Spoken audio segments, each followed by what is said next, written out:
Bonjour à tous et merci de nous recevoir sur Béni TV. Le succès du mobile money ou le transfert d'argent via le mobile, impulsé par le lancement du Mobile Pesa au Kenya, a mis l'Afrique au devant de la scène mondiale.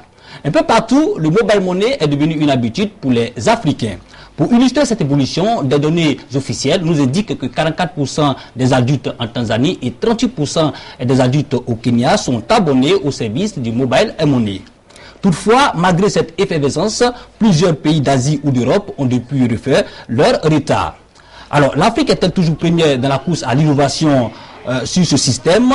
Quels sont les obstacles à l'éclosion du mobile money en Afrique? Quelles sont les stratégies pour faire croître le système du mobile money sur notre continent? Pour en parler, nous recevons un expert du domaine. François Dessalles-Nzé, bonjour. Bonjour. Merci d'avoir répondu à notre invitation. Je rappelle pour nos téléspectateurs que vous êtes le directeur associé du cabinet SCF. Voilà. Vous avez été directeur général de plusieurs sociétés en Afrique concernant la téléphonie cellulaire, bien évidemment. Et vous êtes aussi l'initiateur du séminaire régional Africa Money Transfer qui aura donc pour sa deuxième édition à Abidjan lieu du 26 au 27 novembre, je crois. Exact, du 26 au 28, on va dire. Ok, comme je le disais tout à l'heure, merci d'avoir répondu à notre invitation. Avec vous, nous allons tenter de comprendre ce système en débutant par la genèse du transfert d'argent. Alors, depuis quand est-ce que ce moyen de paiement existe-t-il et comment s'est-il développé en Afrique? Ok, je vous remercie d'échanger sur ce sujet-là avec vous, mais aussi avec les téléspectateurs. Effectivement, le transfert d'argent a connu une évolution qui est liée elle-même, j'allais dire en termes d'évolution, à celle, n'est-ce pas, des échanges dans le monde, et notamment de l'instrument des échanges qu'est la monnaie. La monnaie dans ses trois dimensions, sans remonter jusqu'à la préhistoire économique, la monnaie dans ces trois dimensions que sont l'unité de compte, c'est donc servir de moyens d'expression des valeurs, n'est-ce pas, de différents produits. La monnaie comme instrument d'échange, et comme le nom l'indique, en termes d'intermédiaire des échanges, et la monnaie en tant que réserve des valeurs. Donc la monnaie a évolué sous diverses formes, depuis les trocs jusqu'à ce qu'on échange les marchandises grâce à de l'or, à des cauris, et on est arrivé à ces trois formes qu'on connaît aujourd'hui, la monnaie scripturale, la monnaie d'écriture, la monnaie fiduciaire, avec tout ce qui est pièces et billets, et bien sûr les dépôts. Donc cette monnaie scripturale, le cash, comme on va dire, l'Afrique est assez attachée au cash, à toucher les billets, la monnaie et autres. Or, ça a des coûts importants et bien entendu la distance. Les distances, les pays étant éloignés, les échanges se faisant entre différents pays, entre différentes personnes qui se trouvent dans différentes localités d'un même pays ou dans différents pays, bien entendu, la valeur de la monnaie va prendre l'importance par rapport aux échanges qui vont se faire entre les différents pays. Dès lors, le transfert d'argent, qui est simplement, j'allais dire, la délocalisation de la monnaie, va s'opérer avec les différents. Donc c'est depuis, on va dire, le développement du commerce au XIVe siècle, mais dans nos pays, dans nos économies, on va dire c'est depuis les années 90 que véritablement c'est ce mécanisme de transfert d'argent tel qu'on le connaît aujourd'hui, à la fois avec les opérateurs classiques, nous aurons l'occasion de revenir là-dessus, mais aussi les opérateurs mobiles, les transferts d'argent donc ont commencé et à prendre un essor dans nos différents pays. Alors, comment s'est-il véritablement développé en Afrique? Est-ce que nos contrées, nos zones rurales n'ont pas éprouvé ce besoin-là? Ok, si, je voudrais dire que la première évolution, c'est le mandat postal que nous tous nous avons connu, où il fallait aller dans un bureau de poste et pouvoir envoyer de l'argent à quelqu'un. Il y a aussi le virement bancaire. Mais quand vous arrivez à une économie qui de plus en plus se digitalise, devient, j'allais dire, abstraite et autres, il est évident que les moyens de paiement aussi vont s'adapter. Donc, premier élément, premier indicateur, ça a été la diaspora. Le fait que nos populations, les jeunes notamment, aillent monnayer leur talent ailleurs, travailler comme immigrés dans les différents pays européens, d'Asie et autres, il est bien évident qu'il a fallu après rapatrier quelques revenus aux parents, rester au pays pour pouvoir faire face à leurs dépenses. Dès lors, le premier élément arrive, donc qui montre bien que c'est l'aspect délocalisation. Donc, comment je fais pour transférer de l'argent à mes parents restés là-bas?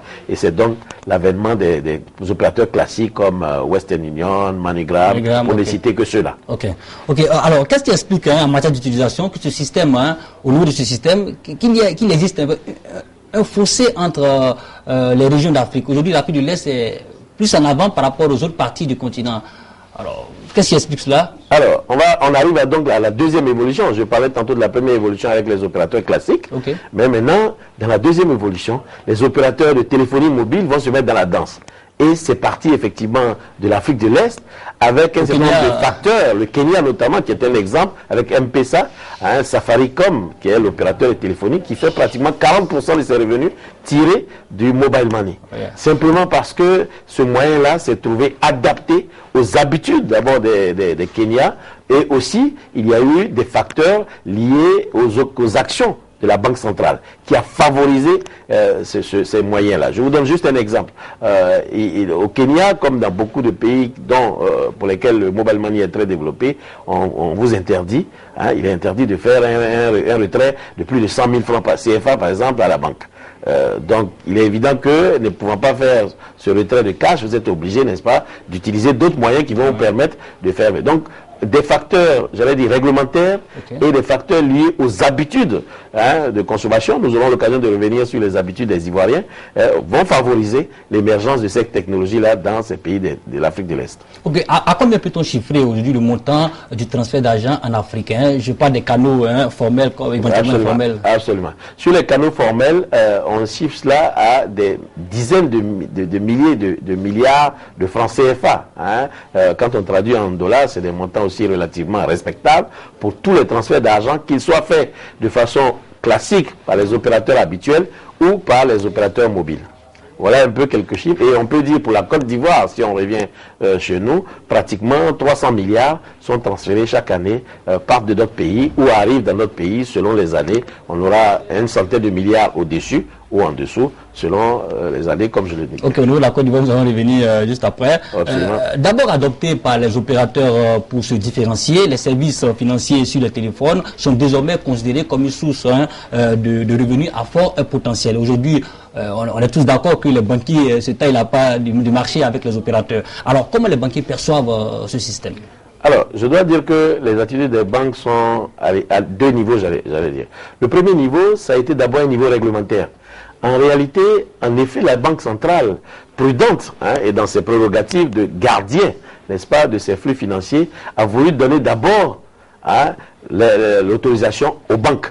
Donc en Côte d'Ivoire, tous les opérateurs mobiles qui font donc du mobile money bénéficient de l'agrément des banques avec qui elles ont signé, ces opérateurs avec qui ils ont signé donc des accords de partenariat. Okay. Donc il y a une forme, j'allais dire, d'attentisme. On ne sait pas ce que ça va donner, mais l'essentiel, on est garant des obligations et des instructions de la Banque centrale. Donc on s'associe avec un opérateur mobile juste pour certifier que les opérations vont se faire dans les règles de l'art. Point barre. Et puis une deuxième optique qui sort depuis quelques années, il y a même quelques mois je dirais, où la banque se pose la question, alors, avec les flux financiers qui sont engendrés, ne serait-il pas opportun pour nous de pouvoir capter une certaine partie de ces ressources? C'est là aussi où arrive, j'allais dire, une des problématiques de notre séminaire, mais on aura l'occasion d'en parler, qui convient de voir comment ces nouveaux moyens de paiement, les services financiers mobiles, quand on parle français, mais quand on parle anglais, on dirait effectivement mobile money, comment ces services-là peuvent être importants, stratégiques, comment ces acteurs que sont les banques, les assureurs, les opérateurs téléphoniques peuvent tirer le meilleur profit de ces nouveaux moyens de paiement. Est-ce qu'au niveau des banquiers, on ne craint pas la disparition de certains services au profit des opérateurs? Absolument. Quand on voit, et je suis obligé de prendre un exemple concret pour que nos téléspectateurs comprennent, et quand on voit, on analyse les transferts en Côte d'Ivoire, on se rend compte qu'il y a 20% de revenus de toutes ces transactions qui sont conservés par les clients sur leur mobile. Donc vous voyez bien que au lieu de le mettre à la banque, l'appareil téléphonique devient une sorte de banque. Mais pourquoi ils y vont? C'est pour ça que je parlais des habitudes, n'est-ce pas, des Africains. C'est de se dire, j'ai le moyen de le retirer à tout moment quand je le veux, alors que si je le mets à la banque, à un moment, je serai obligé d'attendre les heures d'ouverture des banques, je serai astreint à un certain nombre de documents qu'on va me demander lors du retrait, ainsi de suite. Donc, le portable devient comme le mot l'indique, porte-monnaie électronique, porte-monnaie, n'est-ce pas, pour garder son argent. Mais comme c'est un porte-monnaie électronique, on l'appelle donc porte-monnaie électronique en tant que tel. Donc c'est cet aspect-là que les banques, effectivement, devraient regarder de près. L'aspect sécurité des fonds. Hein, la banque devait pouvoir profiter pour saisir, capter des ressources. Est-ce que véritablement il y a une collaboration entre les banquiers et les opérateurs? Oui, obligatoire, c'est un mariage forcé, puisque comme je l'ai dit, pour opérer au niveau d'un opérateur de téléphonie, vous êtes obligé de passer par un accord d'une banque. Acte concret. Oui. Comme acte concret, on peut prendre l'exemple de Orange. Hein, Orange Money, pour le faire, Orange s'est marié avec la BCC. Profite donc de MTN a été obligé de se marier avec la SGBCI, hein, ainsi de suite. Je pourrais multiplier les exemples. C'est donc pour dire que dans un premier temps, la Banque centrale a d'abord autorisé les banques, donné un agrément aux banques. Donc le dossier était préparé ensemble, mais l'autorisation est donnée à la banque pour être certain qu'on maîtrise les flux monétaires, parce que c'est, j'allais dire, la vocation, le droit régalien même de toutes les banques, de la Banque centrale, de pouvoir surveiller cela. Donc elle confie, elle délègue ce pouvoir-là aux banques dont elle est sûre, je dirais, par rapport aux opérateurs téléphoniques qui sont dans un autre secteur d'activité. Alors ça règle un peu le problème du faible taux de bancarisation de l'Afrique de l'Ouest. Quand on prend l'Afrique de façon générale, puisqu'on a aujourd'hui 14% quand on inclut les institutions de microfinance. Effectivement, quand on inclut les institutions financières bancaires et les institutions financières non bancaires, que sont la microfinance, on arrive à un taux pour la Côte d'Ivoire d'autour de 14%. Mais quand on rajoute les services financiers mobiles, on se retrouve à un taux de 21%. Ce qui montre bien que l'accès aux services financiers peut être effectivement élargi, peut être développé avec ces nouveaux moyens et ces nouveaux services financiers mobiles.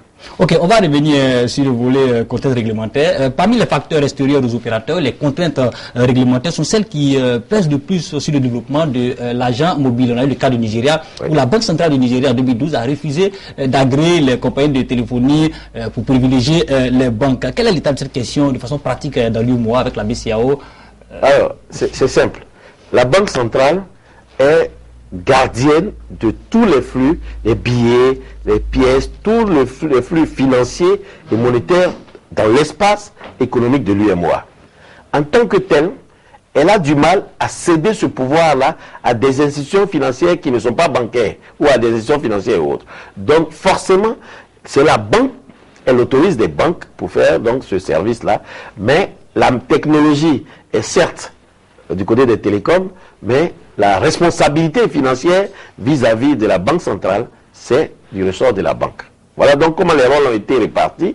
Et c'est vrai que cela peut être un frein dans un premier temps, mais je pense qu'il ne faut pas oublier que nous venons d'une situation nouvelle. C'est nouveau pour nous.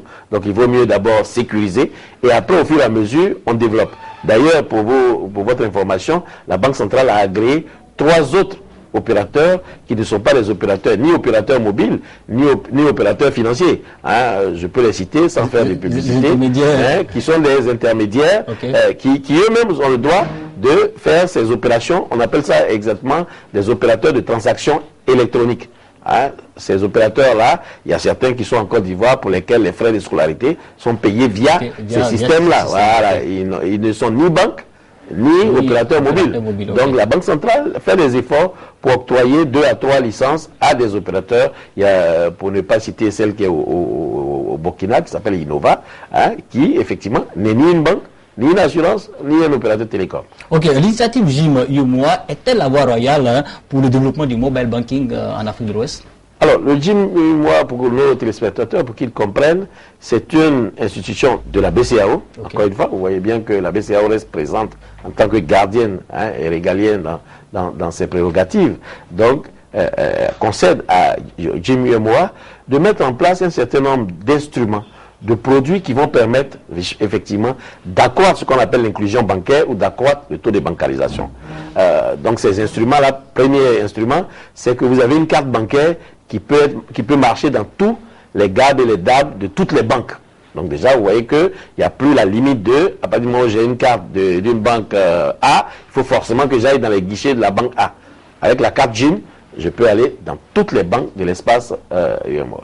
Ensuite, deuxième produit, c'est que la Jim et moi est sur une initiative de mobile banking. Hein. Encore une fois, les mots sont très importants. On parlait de mobile money en ce qui concerne donc les services financiers mobiles. Là, on parle de mobile banking, c'est-à-dire que votre mobile devienne entièrement une banque.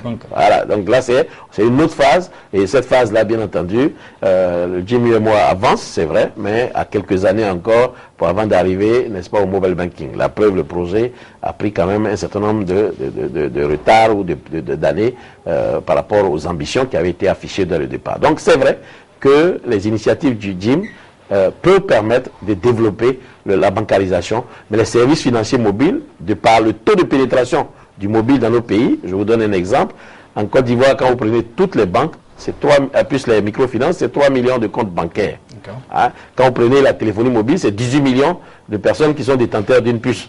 On voit bien que le taux de bancarisation comparé au taux de pénétration du mobile, il n'y a rien à voir. Il n'y a pas photo comme dirait l'autre, il y a un fossé. Donc, c'est ce taux de pénétration du mobile qui devient un facteur important de développement des services financiers. Ok, comme on l'indiquait tantôt, vous aviez initié un séminaire panafricain en novembre 2013 intitulé Afrique Monnaie Transfert. Quel est l'objectif que vous visiez à travers ce séminaire? Alors, vous voyez bien que par rapport à nos discussions précédentes, on voit bien qu'il y a un développement prodigieux de ces nouveaux moyens de paiement. Donc, il faut s'adapter. Il faut chercher à adapter déjà les solutions qui se passent en Afrique de l'Est dans notre espace économique de l'UEMOA, de l'Afrique de l'Ouest. Mais en plus, il faut chercher à construire toute la réglementation. Dans le monde entier, les faits ont toujours précédé la réglementation. C'est-à-dire qu'on agit d'abord et le législateur après, ou tous les acteurs, l'État, cherche à organiser ce qui est pratiqué et ainsi de suite. Donc l'année dernière, le séminaire avait pour but, dans un premier temps, de faire asseoir tous les acteurs de l'écosystème. Hein. J'entends bien les banques, les assurances, la microfinance, les opérateurs télécoms, de les faire asseoir pour ensemble dégager quels sont les meilleurs moyens de collaboration. Hein, de ne pas se regarder en chien de faïence. Hein, les banques se disant, qu'est-ce qu'ils viennent chercher ces opérateurs télécoms sur notre terrain, les opérateurs télécoms qui disent, mais nous on est capable finalement de faire sans les banques. Non. L'idée n'est pas de s'opposer, mais plutôt de dire comment est-ce qu'on peut composer pour travailler ensemble. Ces acteurs ont répondu à l'appel. Ils ont répondu à l'appel. On avait pratiquement une quarantaine de délégués qui sont venus du Togo, du Niger et de la Côte d'Ivoire, mais essentiellement bien sûr de la Côte d'Ivoire. Donc sur cette quarantaine, avec cette quarantaine de délégués, nous avons pu discuter et voir différents moyens de collaboration qui se sont concrétisés. Hein, il y a certains acteurs qui aujourd'hui ont signé des accords avec les opérateurs mobiles, d'autres opérateurs mobiles qui ont élargi le nombre de banques. Hein, si vous prenez MTN Mobile Money, au début donc ils étaient avec la SGBCI, maintenant ils sont avec Ecobank, ils sont avec d'autres banques. Donc ça veut dire qu'on va chercher à élargir les cadres de coopération. C'était exactement le cas de l'année dernière. Une idée des recommandations sorties de ce Alors la première recommandation, c'est de dégager les facteurs clés de succès. Hein, c'est quelque chose de nouveau. Donc nous disons, quand on veut réussir un service financier mobile, quelles sont les conditions? Qu'est-ce qu'il faut faire pour réussir? Qu'est-ce qu'il faut faire pour ne pas échouer? Pour ne pas qu'on bloque le développement de ces choses-là. Donc nous avons dégagé les facteurs clés de succès. Un deuxième élément, c'est l'interopérabilité. Et je voudrais juste expliquer rapidement. L'interopérabilité, quand vous prenez les appels, vous voyez bien qu'on permet que si vous êtes du réseau A, vous puissiez appeler les réseaux B, les réseaux C, les réseaux D et autres. C'est ça qui est l'interconnexion, pour être exact. Mais maintenant, au niveau du service financier mobile, on se rend compte que si vous avez transféré l'argent ou reçu l'argent d'un opérateur, vous ne pouvez pas transférer à un autre opérateur. Hein? Donc ça, c'est déjà pas normal que cela ne puisse pas être. Donc nous allons travailler cela et puis nous poussons pour aller vers l'interopérabilité qui lui permet de passer d'un opérateur à un autre. Hein. Ça, c'est d'autres choix aussi techniques que nous verrons, que nous avons étudié l'année dernière. Et cette année, nous voulons mettre l'accent sur d'autres aspects. Alors, on rebondit, j'avais dit, sur l'autre aspect. C'est-à-dire, cette année, vous organisez la deuxième édition de ce séminaire-là, toujours à Abidjan. Et quelle sera la particularité et les attentes de cette rencontre internationale, ce deuxième rendez-vous de l'Afrique Monnaie Transfert? Merci bien. Autant l'année dernière, nous avons travaillé à permettre à l'écosystème, aux différents acteurs de se retrouver pour se parler et construire des partenariats. Autant cette année, nous allons mettre l'accent sur la régulation, sur justement donc la régulation qui est différente de la réglementation. La réglementation, on met les règles pour que ça fonctionne, et puis la régulation, ce vont être les arbitres, notamment la RTCI. Quand on prend la RTCI, au niveau de la Côte d'Ivoire, la RTCI a pris dans un engrenage qui est de dire j'avais l'habitude de réguler les télécoms. C'est mon métier de base. Et maintenant, je vois que les opérateurs télécoms commencent à faire, allez, on va dire de la banque. Donc je me dis, est-ce que c'est à moi de contrôler? Est-ce que c'est à la Banque centrale de contrôler? Est-ce qu'on se met ensemble pour contrôler? La réponse n'est pas évidente. Et si cette réponse n'est pas évidente pour la RTCI, elle ne l'est pas non plus pour pratiquement tous les régulateurs de l'espace Afrique de l'Ouest. C'est d'ailleurs pour cela que ce séminaire se tient sous l'égide de l'association des régulateurs des télécoms en Afrique de l'Ouest. Ils nous ont fait l'amitié de venir. Nous pensons que pratiquement tous les pays seront représentés, tous les pays de l'espace IMOA seront là, pour qu'on puisse ensemble asseoir les bases d'une régulation. C'est-à-dire comment faire pour favoriser ce business-là.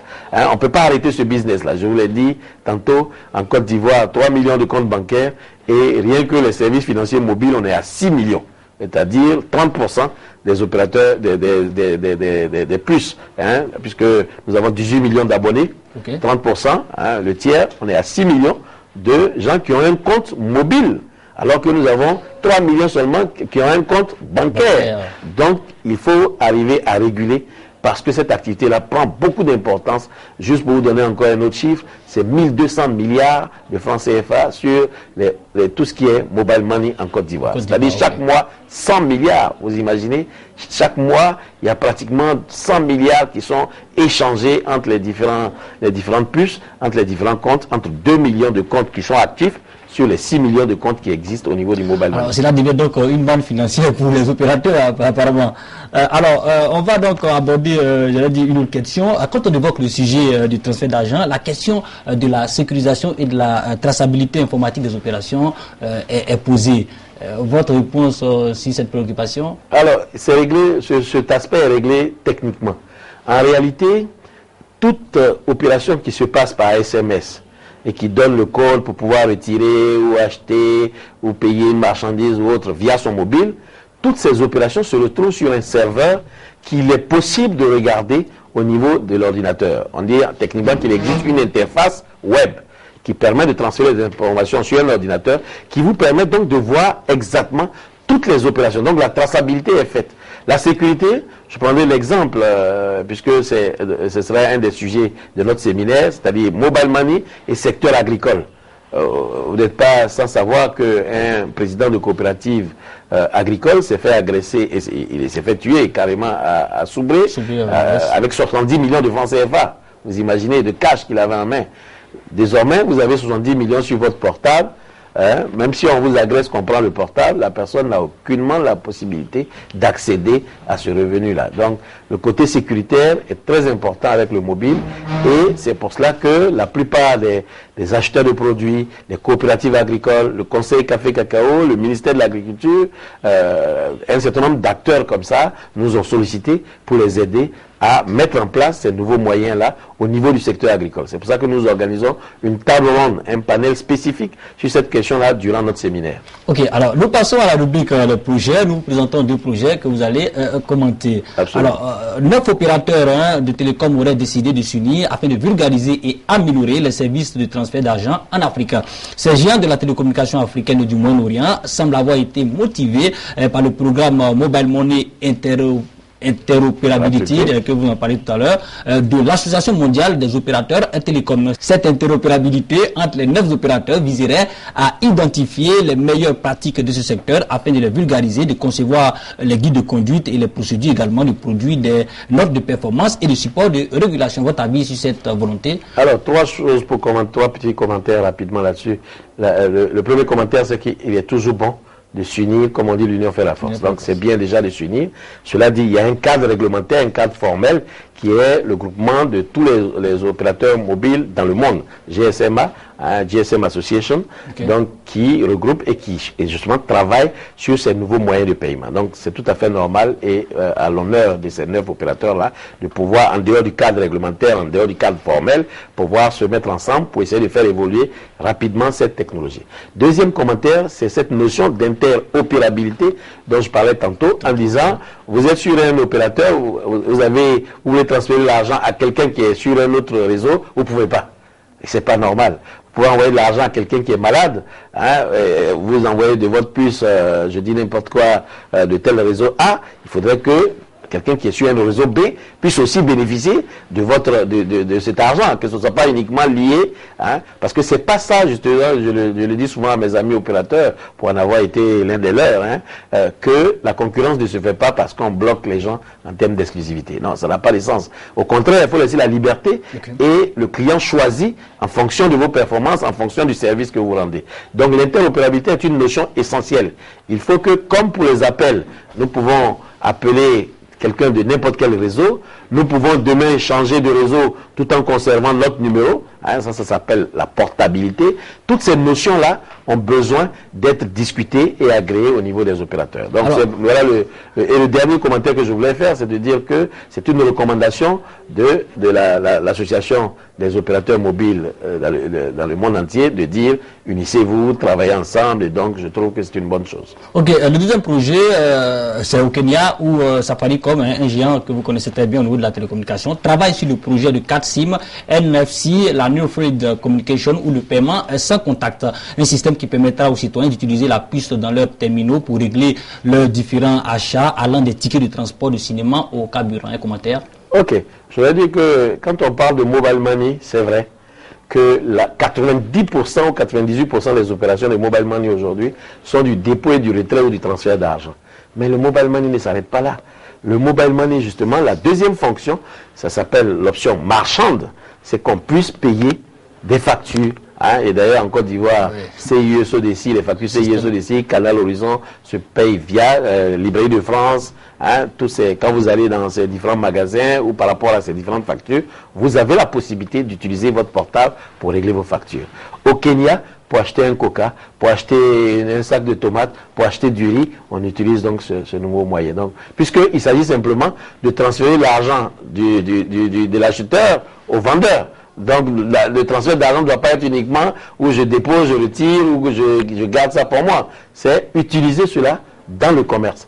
Et je finirai là-dessus en vous disant que lorsque nous travaillons avec le secteur agricole, nous avons prévu une plateforme là-dessus de discussion.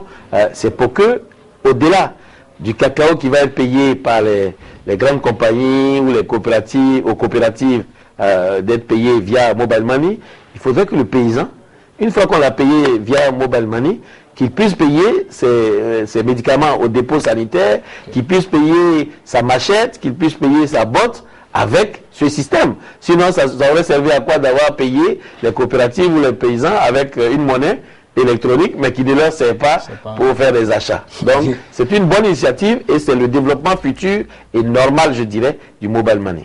Ok, nous passons à la signature de notre invité dans le livre blanc de Perspective Afrique. Un mot, une phrase pour marquer votre passage à Perspective Afrique.